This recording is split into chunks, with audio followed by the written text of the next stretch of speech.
జనాలు కన్ఫ్యూజన్లో ఉన్నారు. వాళ్ళు ఒప్పగించారా, వీళ్ళు ఒప్పగించారా, ఏది నిజం, ఏది అబద్ధం, ఎవరు నిజం చెప్తున్నారు, ఎవరు అబద్ధం చెప్తున్నారు అర్థం కావట్లే మాకు.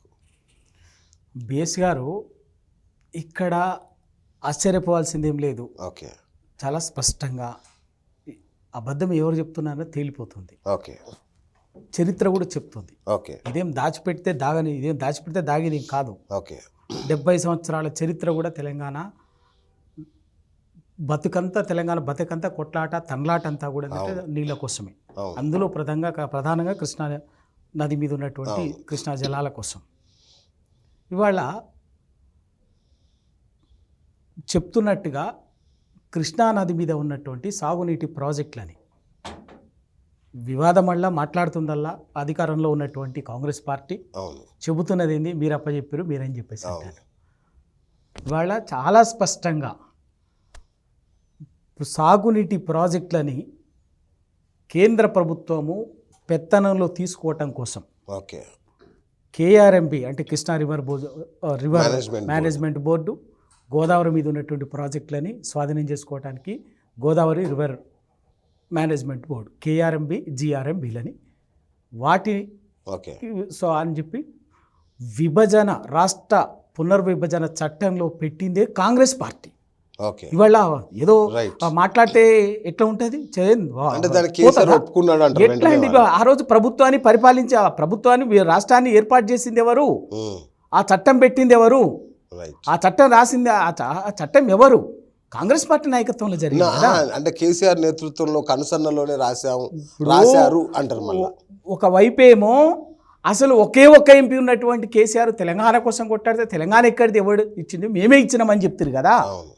మరి అట్లా చెప్పినటువంటి వాళ్ళు మీరు ఇక్కడ మాత్రము మీ దొంగతనం చేసేసినటువంటి మీ తప్పిదము ప్రజలు ఎత్తి చూపెట్టప్పటికైతేనేమో కేసీఆర్ చేసిండని చెప్తారా? కేసీఆర్ ఆ విభజన చట్టం ఒక ప్రభుత్వంగా ఎప్పుడు కూడా ఉద్యమించేటటువంటి వాళ్ళు, పోరాటాలు చేసేటటువంటి వాళ్ళు డిమాండ్ల కోసం, పరిష్కారం కోసం, హక్కుల కోసం పోరాటాలు చేస్తారు. వాళ్ళ రాష్ట్ర ఏర్పాటు అనేది ఒక పెద్ద పోరాటం, సుదీర్ఘమైన 6 దశాబ్దాల పోరాటం. ఆ పోరాటంలో ఆ రోజు తెలంగాణ ఏమైనా తెలంగాణ వస్తే చాలు అన్నటువంటిది ఉన్నది. ఆ టైంలో అనేక ఇదే కాంగ్రెస్ పార్టీకి అటు ఇటు ఉన్నటువంటి వాళ్ళు చాలామంది మాట్లాడేటువంటి అంటే ఒకవైపు రాయల తెలంగాణని, మరొక వైపు ఆ హైదరాబాదు శాశ్వతంగా ఉమ్మడి రాజధానిగా ఉండాలని, లేదా ఉమ్మడి రాజధాని కానప్పుడు హైదరాబాదుని కేంద్రపాలిత ప్రాంతంగా చేయాలి. ఇట్లా రకరకాల సమస్యలతోటి ఆ రోజు చివరి నిమిషం వరకు ఏదో ఒక రకంగా తెలంగాణ రాష్ట్ర ఏర్పాటుని ఎగరగొట్టాలనేటువంటి, దాటవేయాలనేటువంటి దాంట్లో కుట్రలు కుతంత్రాలు జరిగినాయి. ఆ టెన్షన్లో, ఆ పరిస్థితుల్లో, అనేక పరిస్థితుల్లో ఏమైనా తెలంగాణ రాష్ట్రం రావాలి, తెలంగాణ రాష్ట్రాన్ని సాధించుకుంటే వచ్చిన తెలంగాణలో చిన్న సమస్యలు ఏమైనా ఉంటే ఎవరు ఏం చెప్పినా కూడా, ఏం చేసినా కూడా సమస్య లేదు, వాటిని తట్టుకునే శక్తి, ఎదిరించే శక్తి, అధిగమించే శక్తి తెలంగాణ సమాజానికి ఉంటుంది అనేటువంటి ఉద్దేశంతో ఆ రోజు చూసినాం. బిల్లులో పెట్టింది కాంగ్రెస్ పార్టీ. ఆ రోజు విభజన చట్టంలో ఆ రోజు మీ ఉద్దేశం కరెక్ట్ లేదని తేలిపోయింది కదా. ఆ తర్వాత ఆ విభజన చట్టంలో పెట్టినటువంటి అంశాన్ని ఆసరగా తీసుకొని ఇవాళ బీజేపీ పార్టీ, నరేంద్ర మోడీ గారు, అమిత్ షా గారు, ఇద్దరి ద్వయం తెలంగాణ పట్ల వాళ్ళకి ఎప్పుడు కూడా సానుకూల దృక్పథం లేదు. ఎందుకు అంటే అది కూడా చాలా స్పష్టంగా మన అనేక సందర్భాలు అర్థమైంది. నరేంద్ర మోడీ గారే అనేక సందర్భాల్లో రాష్ట్రం ఏర్పడిన వెంటనే, ఆయన ప్రధానమంత్రిగా అయిన వెంటనే ఒక సందర్భంలో హైదరాబాద్లోనే మాట్లాడిన మాట ఏంటంటే, తెలంగాణ రాష్ట్ర ఏర్పాటుని ఎట్లా మాట్లాడిండంటే తల్లిని చంపి బిడ్డని తీసిండ్రు అని చెప్పేసి మాట్లాడిండ్రు. అంటే దాని పట్ల తెలంగాణ రాష్ట్ర ఏర్పాటు, కొత్త రాష్ట్రం ఏర్పాటు పట్ల ఆయనకున్నటువంటి అభిప్రాయం ఏంది, ఆయన మనసులో ఉన్నటువంటిది ఏదన్నది తేటతెల్లం అయిపోయింది. సేమ్ అదే ఆయనకు తెలంగాణ పట్ల ఆయనకున్నటువంటి ఆ అభిప్రాయమే ప్రతి సందర్భంలో తెలంగాణ పట్ల కక్షపూరితంగానే వ్యవహరించారు. అందుకే విభజన చట్టంలో వచ్చినటువంటి దాన్ని ఆసరాగా తీసుకొని పెట్టినటువంటి కండిషన్ని, సాగునీటి ప్రాజెక్టులని, 2 గోదావరి నది, కృష్ణా నది మీద ఉన్నటువంటి తెలంగాణలో ఉన్న 2 ప్రాజెక్టులని కేంద్రం ఆధీనంలోకి తీసుకొని వాటిని ఈ పెత్తనం చేయాలనేటువంటిది చేసింది. గెజిట్ నోటిఫికేషన్ ఇస్తే కూడా అనేక సందర్భాల్లో దానికి సంబంధించినటువంటి ఒత్తిడి వస్తే కూడా కేసీఆర్ గారు ఏది ఏమైనా తెలంగాణ విషయంలో ఆ విషయంలో ప్రాజెక్టులకు అంగీకరించేది లేదు, ప్రాజెక్టులను అప్పగించటానికి అని చాలా స్పష్టంగా ఎప్పుడు 2014లో మొదలైనటువంటి దాన్ని 2014 జూన్ 2లో మొదలైనటువంటి ఒత్తిడిని మొన్నటి వరకు ప్రతి సందర్భంలో 17 అపెక్స్ కమిటీలు 17 మీటింగ్లు జరిగినాయండి, 1-2 జరగలే, 17 మీటింగ్లు జరిగినాయి. అంటే ఎంత ఒత్తిడి జరిగి ఉంటుందో నిజంగా చూస్తే అది అప్పచెప్పటానికి ససేమిరా అప్పచెప్పేది లేదు అని చాలా స్పష్టంగా కేసీఆర్ గారు తేల్చి చెప్పిండు. అవసరమైతే మీరు ఎంత ఒత్తిడి మాట ఎందుకు అంత తక్కువ 299 టీఎంసీలకు ఒప్పుకోవాల్సిన అగత్యం ఎందుకు ఏర్పడ్డది, ఈ 10 ఏళ్లలో ఎందుకు చేయలేదు అనేది ప్రభుత్వం మాట. దాన్ని తప్పుడు ప్రచారం చేస్తున్నారు, తప్పుడు. ఆ 299 టీఎంసీలు అనేది మనకు మొత్తంగా 811 టీఎంసీలు ఉన్నాయి ఓకే ఉమ్మడి ఆంధ్రప్రదేశ్కి. రైట్. దాంట్లో అప్పటికే ఆంధ్రప్రదేశ్కి సంబంధించినటువంటి ప్రాజెక్టులు ఆన్గోయింగ్ కానీ ప్రతిపాదిత కానీ అవన్నీ కూడా, ఎందుకంటే వాళ్ళు ఎప్పుడూ చాలా కుట్రపూరితంగానే ఉమ్మడి రాష్ట్రంలో తెలంగాణ ప్రతి ప్రాజెక్టుని వివాదాస్పదంగా పెట్టిండ్రు. ఉత్తగానే ఇచ్చినట్టుగా ఇక్కడ ఇచ్చినట్టుగా ఇచ్చేసి మొత్తం ప్రతి వివాదాస్పదంగా మార్చి అక్కడ మాత్రం ప్రతి ప్రాజెక్టుని అక్రమంగా తీసుకుపోయి పూర్తి చేసిండు.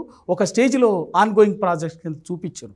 దానివల్ల ఏమైందంటే అప్పటికీ మనకు తప్పనిసరి అవసరాల కింద ప్రతిపాదిత ప్రాజెక్టులు ఉన్నటువంటి అటు ఉన్న ప్రాజెక్టులు కానీ హైదరాబాదు తాగునీటి అవసరాలు కానీ పారిశ్రామిక అవసరాలు కానీ అన్నింటికి 299 టీఎంసీలని వాళ్ళు అక్కడ 512 టీఎంసీలని తాత్కాలిక ప్రాతిపదికన రాష్ట్రం ఏర్పడిన వెంటనే మరుసటి రోజు నుంచే ఉపయోగించుకోవాలి కదా. తాత్కాలిక ప్రాతిపదికనే అడహక్ బేసిస్, అది చాలా స్పష్టంగా ఉంటుంది దాన్ని తెలంగాణకి. ఎందుకంటే మనకు అప్పటికే మహబూబ్నగర్ కానీ నాగార్జున సాగర్ కానీ మిగతా ప్రాజెక్టులు కానీ వాటినన్నిటికీ ఉన్నటువంటి వాటికి ప్రాతిపదికన ఏర్పాటు చేయడం జరిగింది.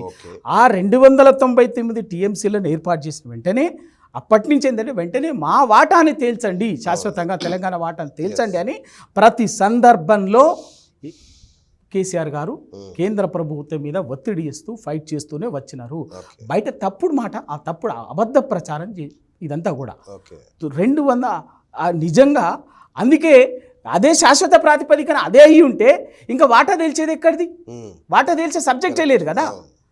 చాలా స్పష్టంగా 2021లో ఎప్పుడైతే గెజిట్ ఇచ్చిందో దౌర్జన్యంగా కేంద్ర ప్రభుత్వము ఈ ఉమ్మడి ప్రాజెక్టుల స్వాధీనానికి సంబంధించి గెజిట్ ఇచ్చిందో, ఇచ్చి మేము స్వాధీనం చేసుకుంటామని చెప్పినప్పుడు అంటే వెంటనే మన రాష్ట్ర ప్రభుత్వం అందరూ ఉన్నటువంటి దాంట్లో అపెక్స్ కమిటీలో చెప్పింది, మాకు కృష్ణా జలాల్లో గోదావరి జలాల్లో వాటా తేల్చేంత వరకు ఈ ప్రాజెక్టులకు మీకు ఇచ్చే సమస్య లేదు.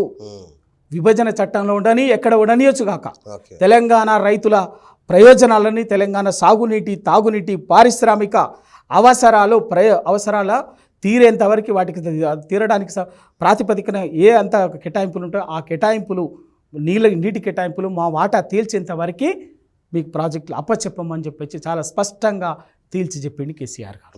అంతే తప్ప ఎక్కడ కూడా దాన్ని అంగీకరించినట్టు ఇంకోటి చేసినట్టు అబద్ధం, కేవలం అబద్ధాల ప్రచారం, గోబెల్స్ ప్రచారం ద్వారా ప్రజల్ని తప్పుదో పట్టించేటటువంటి చూడండి అని కూడా అదే కదా. ఏది చూపించమని ఏం చూపిస్తున్నారు, ఏం కాగితం చూపిస్తున్నారు, ఏం చెప్తున్నారు మీరు చెప్తున్న కాగితం, మీరు చెప్తున్న మాట ఏంది, చూపిస్తున్న కాగితం ఏంది చెప్పండి, మీకు చూపించమని చెప్పండి, ప్రజలకు చెప్పమని చెప్పండి. ఏం కాగితం చూపించింది, ఏం కాగితం? ఒకవేళ మీరు చెప్పిందే సంతకం పెట్టిందే ఆడ కృష్ణా రివర్ బ్యాంక్ బోర్డులోనే అప్పగిస్తున్నట్టు సంతకం పెట్టిందే నిజమైతే మళ్ళీ వాళ్ళటి వరకు 21 కదా మీరు చెప్తున్నది, 2021 అని చెప్తున్నారు కదా.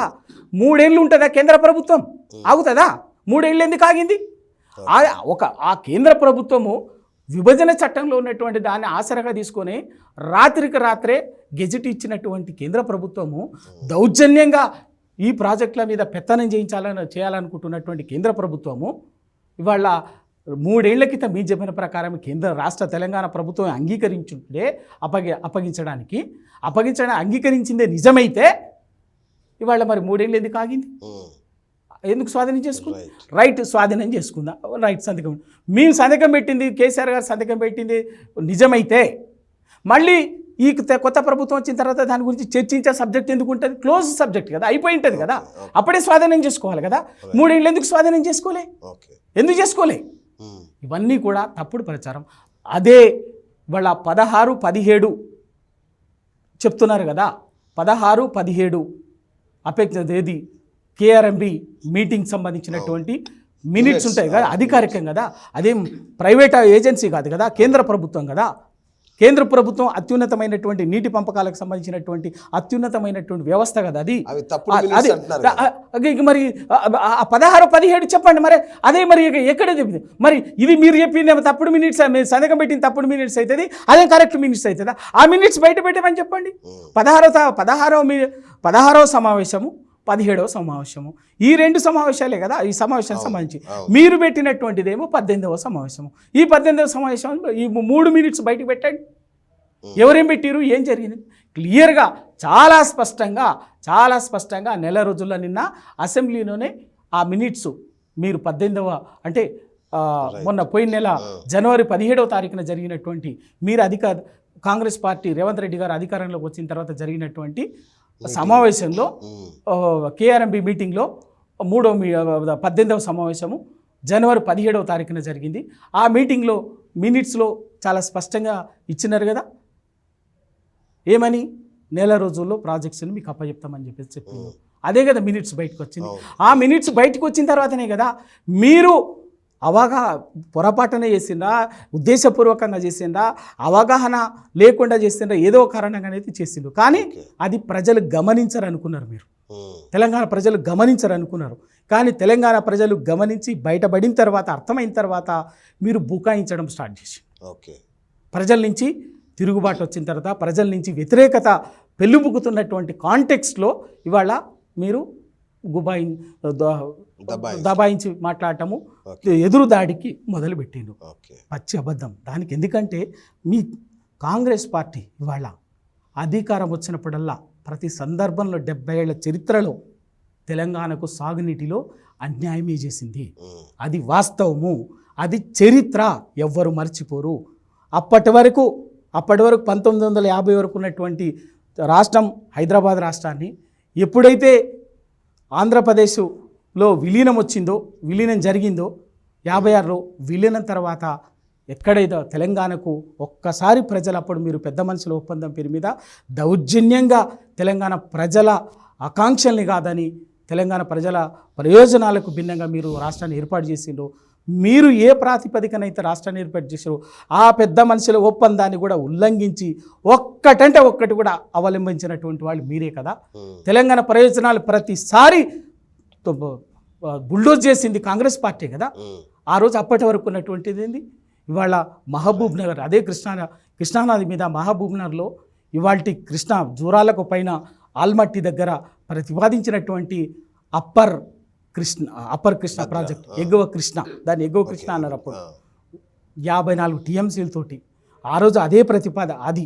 తర్వాత ఆ పక్కనే భీమా, ఆ రోజు ఒరిజినల్ భీమా ప్రతిపాదించినటువంటి భీమా తంగడియా ఇది ఉంటుంది ప్లేస్, ఇప్పుడు అక్కడ ఉన్నటువంటి 100 టీఎంసీలతో ప్రతిపాదించినటువంటి ఆ నది, ఆ ప్రాజెక్టు. ఆ తర్వాత నడిగడ్డకు సంబంధించినటువంటి తుంగభద్ర కెనాల్స్, లో లెవెల్ కెనాల్స్ సంబంధించినట్టు 24 టీఎంసీతో ప్రతిపాదించినటువంటి 174 టీఎంసీలతో ఆనాటి మహబూబ్నగర్ జిల్లాకు ప్రతిపాదించినటువంటి ఆ ప్రాజెక్టులు కనుక బిఫోర్ 1956 ఉన్నటువంటి ప్రతిపాదిత ఈ 3 ప్రాజెక్టులు అప్పర్ కృష్ణ, భీమా, ఒరిజినల్గా ఉన్నటువంటి తుంగభద్ర లో లెవెల్ కెనాల్స్, ఈ 4 కనుక అయ్యుంటి వాళ్ళ పాలమూరు 60 సంవత్సరాల క్రితమే, 60-70 సంవత్సరాల క్రితమే బ్రహ్మాండంగా కోనసీమను తలపించేటటువంటి జిల్లాగా ఉండేది. అటువంటి జిల్లాని వలసలుగా ఉమ్మడిగా మిమ్మల్ని నమ్మి అప్పగిస్తే ఆ రోజు ముఖ్యమంత్రులుగా ఉన్నటువంటి అధికారాన్ని వెలగబెట్టినటువంటి మీ పార్టీ నాయకులు కానీ మీరు కానీ చేసినటువంటిది ఇవాళ తెలంగాణకు నల్లగొండకు ఏలేశ్వరం దగ్గర ప్రతిపాదించినటువంటి నందికొండ ప్రాజెక్ట్ అక్కడే కట్టుంటే వాళ్ళ నాగర్ తీసుకుపోయి 26 కిలోమీటర్ల 28 కిలోమీటర్ల కింద కట్టి అటు నల్లగొండని ఎడారిగా మారుస్తుంది, అటు ఆ మహబూబ్ని ఎడారిగా మారుస్తుంది. మహబూబ్నగర్ వలసల జిల్లాగా, నల్గొండని ఫ్లోరైడ్ జిల్లాగా మార్చి అసలు తెలంగాణ ప్రజల దక్షిణ తెలంగాణ ప్రజల ఉసురు పోసుకున్నటువంటి వాళ్ళు మీరు కదా. ఒక్కరోజైనా తాగునీటి అవసరాల గురించి ఆలోచించిండ్రా? ఒక్కరోజైనా సాగునీటి అవసరాల గురించి ఆలోచించిండ్రా? ఈ దక్షిణ తెలంగాణ ప్రజల కష్టాలకి, వలసలకి, దుర్భిక్షానికి, కరువుకి, ఫ్లోరైడ్కి కారణం మీరే కదా.